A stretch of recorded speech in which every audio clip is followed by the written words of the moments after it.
Welcome, punters, to the March edition of Tipster. I have on my right-hand side none other than Mick Gannon. How are you, Mick? Good, mate. How are you? Oh, I'm all right. I'm all right. Hey, this is the time. We're coming into the autumn season. It's in full swing. We've got the Newmarket on the weekend, amongst other top black type races. Very exciting, Mick. It's going to be an enormous weekend, mate. And the last few weekends have been super as well. It's just a great time to be a punter. Yeah. And a really bad time to be a bookie because we're coming after you. Yeah, it's all happening. And of course, on my left here, Mick, we've got the board for the Newmarket, the odds. I notice a few interesting names up there. One in particular, I Wish I Win. I backed that in the Golden Eagle 1600 metre race. Trumpet 15. Yeah, well, you know, you got to give yourself a rap, as you say. No one else will. Exactly right. What are your thoughts, Mick? I mean, 1600 metres was very convincing that day. I remember the run. It was a great run there at Rose Hill. We're now at 1200 metres. What are we thinking?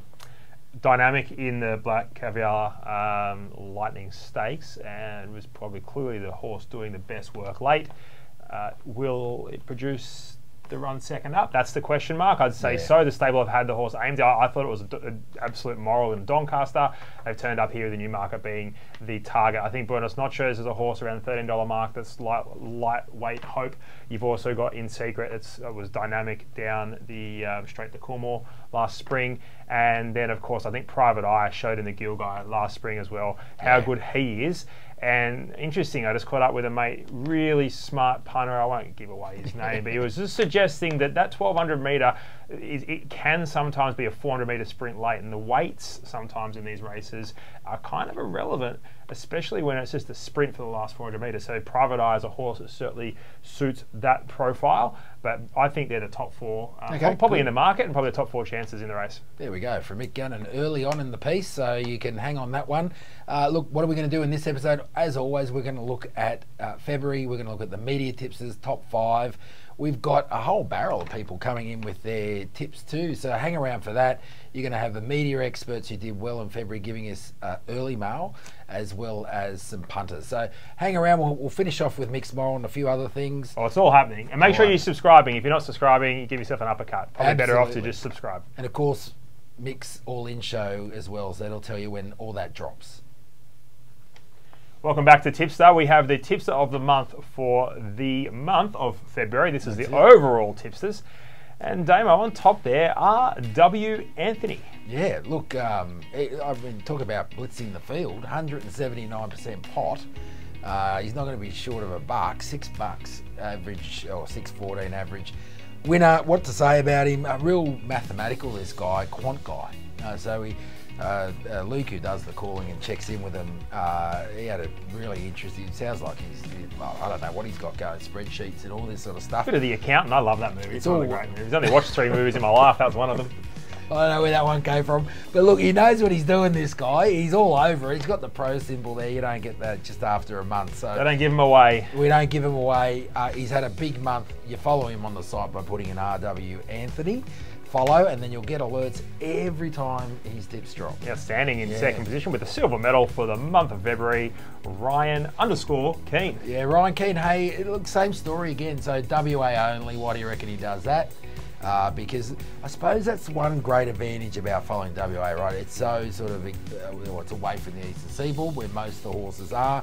You've only got a few tracks there to keep your eye on. He's just focusing on a smaller pool of horses, and he gets it right. And look, Ryan's another one who earns his pro symbol. He's always thereabouts. Remember, if they're doing sort of 30% 1 month or 2, that's still amazing. So these guys are consistently going well, and then they pop out of the barrel like this and do some sort of triple figure stats, and then they come on the show. But if they've got the pro symbol there, they're winning consistently. Ryan Keane's always up there.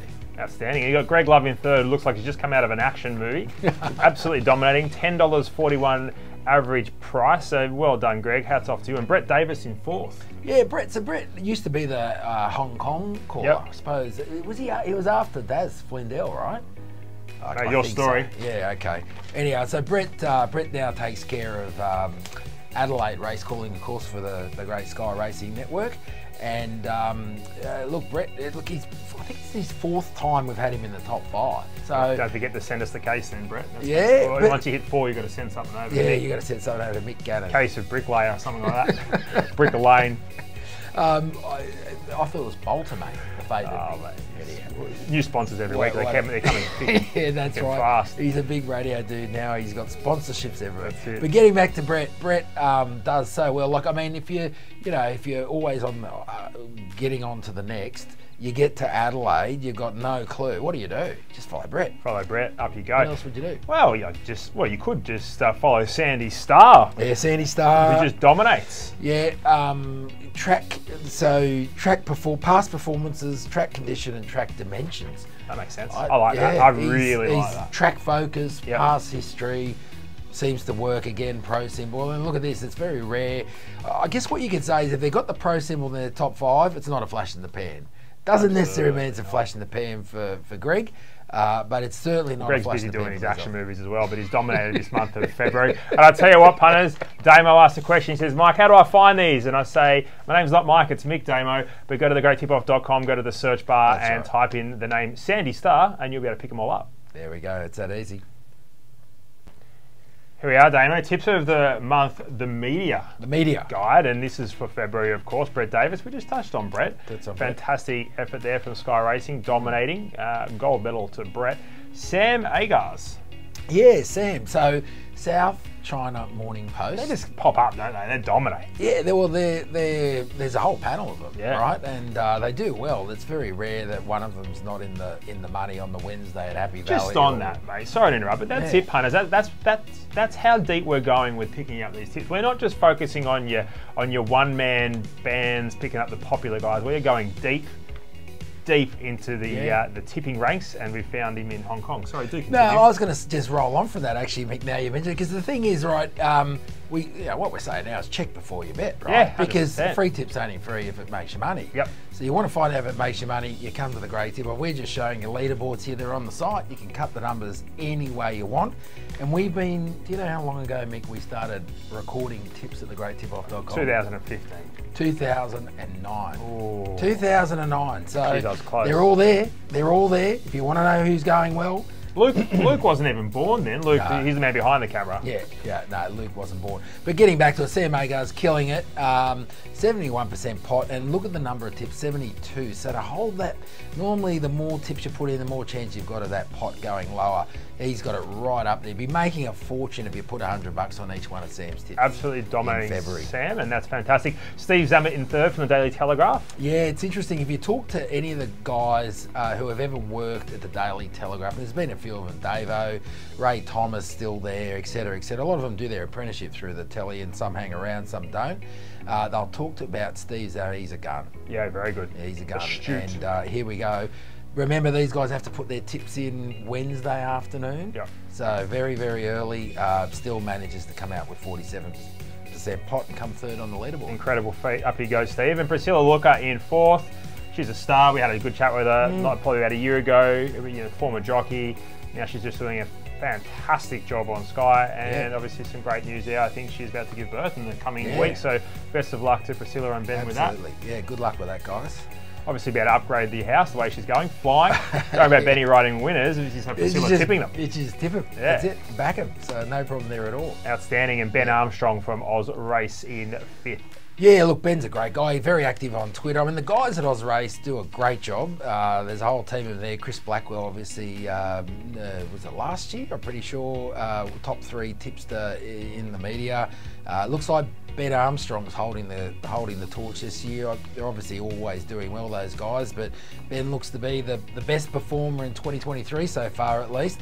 25% off 96 tips. Again, very focused on WA racing. That's what the guys do at ozrace.com.au. Do a great job. I like the $5.47 average price too, Mick. Juicy. Ben's always sort of picking value out of the market. So good job, Ben. That's outstanding. Hats off to you guys. That's the top 5 for the month of February. And hang around because we've got some best bets coming up. Yeah. Okay, Mick, this is that part where we get the early mail. So all those tipsters who are going really well, we get a handful of them on to give their best bets early mail Geez, we've got some good ones for you. So first up, we've got Jack Smallhorn. He's from Mediality. Now, Mediality's a media service that provides a lot of information to all the racing and sports publications. And Jack's one of the tipsters. You'll see him everywhere, Daily Telegraph, whatever, but he's from Mediality. 30% strike rate, 82 tips, $4.18 average price, 22% profit on turnover. They're all great stats. Sydney expert. Let's hear what he's going to give us. Hey guys, Jack Smallhorn here. Thanks for having me on. I'm from Mediality Racing. Mediality Racing is a racing data business. We distribute our data to wagering operators, racing websites, trainers, as well as professional punters. And you'll see all of our data in your newspaper lift-outs. It's in these lift-outs where my selections are usually published for Sydney Metropolitan Racing on a Wednesday and Saturday. I'm also lucky enough to have a segment on the Racing Nation podcast with James O'Shea. We do a Thursday morning segment where we look at the runs from the weekend prior from a ratings perspective, pick out the best ones and the ones to follow there. And then we look forward to the Saturday upcoming and we preview the biggest races on the card. Looks a great day's racing this Saturday with the Newmarket in Melbourne and then the Cornwall Classic in Sydney. I'm going to stay in Sydney, race 8, number 13, Yearning. This mare ran a great race first up in the Guy Walter Stakes. She had 58 kilos on her back there. Got back, didn't have much luck in the straight, but geez, I like the way she hit the line. She's much better suited here, I think, back down to 52 kilos. Finds a great middle draw with Zach Lloyd on the Gun Apprentice. And I think at $13, she's going to run you a great race in the Cornwall Classic. If you're having a bet this weekend, best of luck and enjoy all the racing from Flemington and Rosehill. All right, thanks, Jack. And, of course, Adam Cusworth from racingbase.com.au. Great stable there. That's Craig Lewis, Adam. There's a whole bunch doing great stuff there. 27% strike rate in February off 96 tips. 440 average price. 19% profit on turnover. For those of you who don't know, that's probably double what bookies make. So let's hear what Adam's got for us for his early mail for Saturday. G'day punters, Adam Cusworth. I'm the Victorian and Melbourne form analyst for racingbase.com.au. I'm lucky enough to work alongside some gun tipsters there. Steve Bennett does our New South Wales and Queensland form. If you ever want to win it in Adelaide or Perth, Craig Lewis is your man. And our captain, Aaron Hamilton, he'll tell you that he's picked every Melbourne Cup winner pretty much since Farlap was around. He's not that old, but he's not far from the mark. He's got a great record in the Melbourne Cup. I provide up to about 4 selections for Victorian Racing's day-to-day. Big focus on Saturdays with roughies and multis as well, and preview all the Group 1 racing too. I'm lucky enough to also do Hong Kong previews for punters.com.au, so a great crew down there as well. Really look forward to those Sunday sessions at Sha Tin and Happy Valley Wednesdays. There's some big racing coming up around the corner in Hong Kong. What I look for when I'm studying the form, pretty much all about just the data. Love the times, looking at the times, the sectionals, benchmark figures, and marrying all that up with the speed maps. Really big fan of looking into patterns as well. So marrying up a horse's current campaign to previous campaigns and trying to sort of look to when that peak figure is about to come up. Looking for the improvement too between first and second up runs, second and third up, and so on and so on. Big day of racing at Rose Hill this Saturday, Cornwall Classic, and also Flemington with the Newmarket handicap.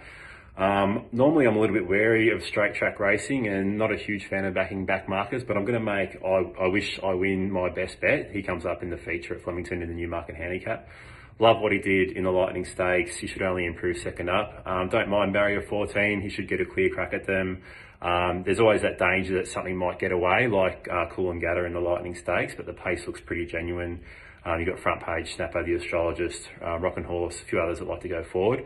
And I reckon the 450 on offer at the moment, it might get out to a bit more, looks pretty good. So he's my best bet. I Wish I Win. Good luck, punters. Have a good one on Saturday. And don't forget to look at racingbase.com.au and punters.com.au. Let's catch ya. And of course, Ben Armstrong, we spoke about him, ozrace.com.au, 38% strike rate in February, $3.60 average price, 37% profit on turnover. That is an absolute windfall for anyone. We're going to hear what he's got for us. G'day guys, Ben Armstrong here from the Ozrace tipping team in Western Australia. Thanks for having me on and reaching out. You can find the team's tips at ozrace.com.au weekly. Going into the weekend, I've got two best bets. One being race 1, the Simon Miller and Paddy Carberry team up with Wiley Girl. I like that one. And in the Bunbury Cup, race 8, I like the Chris Parnham and Grant and Lana Williams combo in Casino 17. So thanks a lot and good luck on the punt. And yeah, you guys do a great job. Cheers. All right, so hey, now it's time for our gun tipster at thegreattipoff.com. Not in the media, but has made his fame on thegreattipoff.com. Let's hear what he's got to say. Hi Michael, Damian and Luke. Thanks for asking me onto the show. I am Chris, aka Sandy Star. I've been piecing together horse racing plans for a long time and have settled on a plan which is producing a reasonable profit on turnover. Although it hasn't done the mileage yet for long-term success, but I'm very happy with it so far. My selection process is centred around 3 form variables: distance, jockey-horse combo, and where the horse is in its preparation. Once qualified, I involve ratings and price, and on race day I decide if it is a selection. My tip for this Saturday is Clemenceau, Rosehill Race 5, number 4. It's currently favourite at about $3.80. It ticks all the boxes, especially its first up form, and should be very hard to beat. Cheers. All right, punters, that wraps up another show. Mick, of course, it's time for your... oh, no, I nearly went into it and forgot. I wanted to ask you, Mick, you've played a bit of sport, bit of golf, PGA golfer here, ladies and gentlemen, and now you're playing the round ball, apparently. What happens when you're getting ready, you're strapping on your boots or you're cleaning your clubs or whatever you do behind the golf tee, and you know you've got a race coming up? What happens there? Do you sort of multitask? Do you leave the discipline? You leave the race alone? Watch the replay? What happens? So it's really simple. If you're playing a golf tournament, you take your hat off, you put your phone in your hat, and you watch it as you go down, and you walk about 50 metres away from everyone else, and you do your thing. If you're playing soccer, what you do, because I'm old and I play old soccer, you just sub. You sub. Come off, I've got to get the race. Every 15 to 20 minutes so I can catch New South Wales and Victoria Metro. But anyway, it is what it is. They all reckon I'm unfit, but it's got nothing to do with that. Yeah, I mean, my quick reflections, I remember going onto a game many years ago, and actually it was the Golden Slipper was coming up, and we delayed going out so we could watch the... I like that. I think it was 3:05, it was, it jumped, and we're supposed to kick off at 3. Didn't forfeit, luckily, but... hey, how about this bloke, Yoki? Absolutely, I think he's $1.30 for MVP. Have a go at him here. He's getting ready for his training and so forth. He's actually watching harness. Apparently big into the old harness racing. What a man. Slovenia or every cup. Sorry if I've got that wrong, but one of the Slavic countries. Here he is getting interviewed. He's watching it. He's, I don't know whether he's finishing off his practice. He's watching it. There's a whole bunch of stuff there, but well, as a Nuggets fan, I can appreciate that. You're a Nuggets fan? I appreciate him even more. Yeah, I don't think we've won a title in whatever. Yeah, okay. Well, you're looking good this year. Maybe. We'll see how it goes. All right, so hey, mixed moral. Yeah, we're going to go to the far lap. Zugotcha, J-Max on. Very disappointing because we were given the inside word. It turns out that it was inside out word because it was wrong. That the horse is more than likely to just dominate and win the Cornwall. Well, it's drawn barrier 14, and J-Mac is booked in the far lap. So I think it will win wherever it goes. I'm not too concerned with the barrier 14, but it looks like they're going to go to the far lap. So it's only $1.80, $1.90. Yeah, it'll win. There we go. Fair enough. Win's a win, I suppose, at the end of the day. All right, well, look, that wraps up another show, Mick. Of course, as always, you've got to subscribe. It's the little bell on YouTube. And not only is it about Tipster for when that drops, but of course the All-In program, the very popular All-In program, growing in popularity all the time. Mick, I mean, they've got to subscribe so they find out when it drops, right? Real easy. Subscribe, jump on, you'll get an alert. It'll come up Monday night, tends to be Monday afternoon, and we'll give you a preview of the Group 1 meetings and give you a best all-in play, and not even just limited to the best all-in play demo. We're going to give a midweek best bet, which we do, and we a bit of fun and laughs. We'll take the Mickey out of Dean and Watling, and even sometimes Louis, and even myself. So it's good fun. Get on, and it's on podcast as well. So if you do have those, feel free to jump on those if you're driving in the car, Spotify, etc. All your favourite podcast networks. You should see that on the All In Show. Well, Mick, thanks for your time again, mate. Thanks, Always mate. good to have you. Good Always a luck pleasure. on the punt, and to you punters, of course. Good luck with your punting here. Obviously, the Autumn Carnival. Next time we see you, it'll be April. We'll probably be just around Easter time. Yep. And getting into, of course, the championships around that time. Exciting. Let's hope there's not too much rain this year. I'm hoping we've got rid of it, but we'll find out. Here Well, in you've Sydney. just cursed us, so thanks for that. There we go. The curse. You're the curse. All right, folks. We'll see you next time, punters. All the best, and keep happy.